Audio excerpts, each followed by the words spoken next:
I made the mistake of having the game on in the background, on and off. I was on a phone call. I could hear my friend listening to the match down their end and shouting through the phone. It was like running in and out of the front room. It was so entertaining to watch, wasn't it? Goodness me. It was an incredible game, wasn't it? Absolutely incredible. Some amazing goals, so much quality on show as well. And of course, it started inside the first minute, didn't it? With for Marcus Thuram to open the scoring. That was the fastest goal ever scored in a Champions League semi-final. The previous fastest was Kevin De Bruyne a couple of seasons ago. That was 1 minute 34 seconds, so it beat the record by quite a distance there.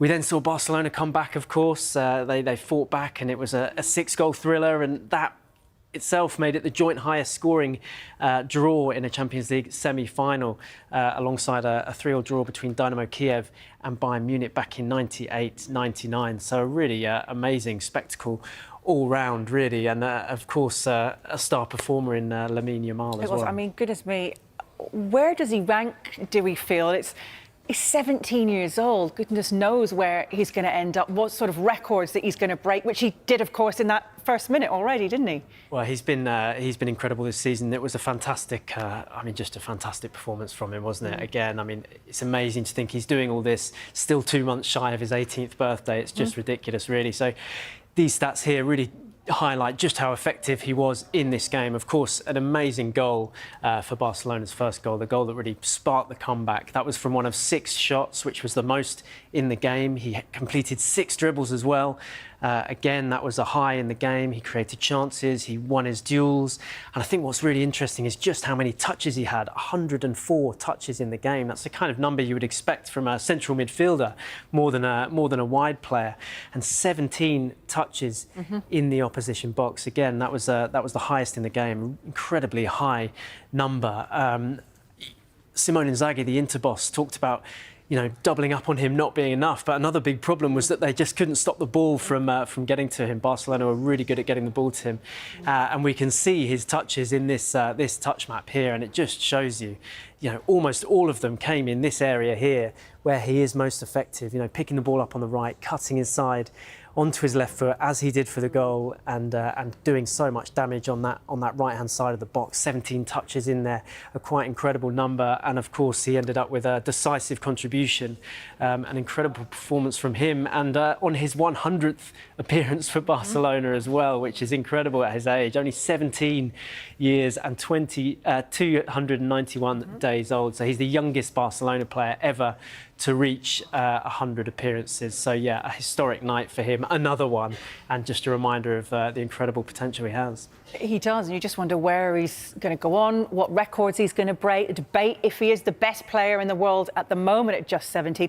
It's fair to say he's definitely going to be at some point.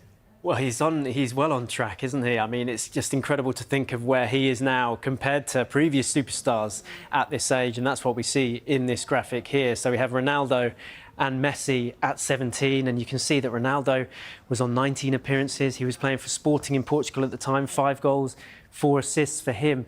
Messi had actually only made 9 appearances at this point, only 1 goal for him. You then compare that to Yamal, 100 appearances, 22 goals there, 33 assists. So, yeah, incredible numbers from him, and he looks well on course to that kind of status, doesn't he? He does look like an amazing talent. He does.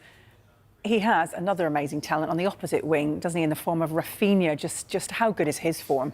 Yeah, he's been huge for Barcelona this season, hasn't he? Coming from Leeds, of course, and struggling initially at Barcelona, but just making a fantastic impact this season. And you can see now his numbers for goals and assists. He's up to 20 combined this season, which is the second most in a Champions League campaign. The highest was Cristiano Ronaldo in the 2013-14 campaign with 21. So you wouldn't bet against Rafinha actually equaling or surpassing that. He got an assist last night.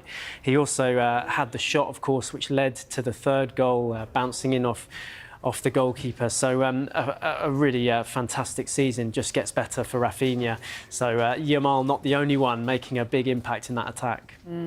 As for Inter, different game to what many people thought. It was definitely much more open, wasn't it? Yes, yeah, they looked a lot more defensively vulnerable than they have in previous games, didn't they? So 3 goals conceded last night compared to their previous 12 games in the Champions League, which is only 5. So they had been defensively so strong in their previous games. In this game, as you say, it was a lot more open. They were toing and froing, weren't they? The two sides, both going on the attack, both leaving space in behind. But it made for a fantastic game, and fingers crossed for more of the same in the second leg. Absolutely, they had right wing back Denzel Dumfries to thank as well for all 3 of their goals. I mean, this is a man who has been one of the most prolific defenders in recent years, though, hasn't he? Yeah, absolutely. Of course, he got the assist for the opening goal and scored a couple himself. He's up to 10 goals in all competitions this season, which, as you can see, makes him the highest scoring defender in Europe in all competitions by some margin as well. No other defender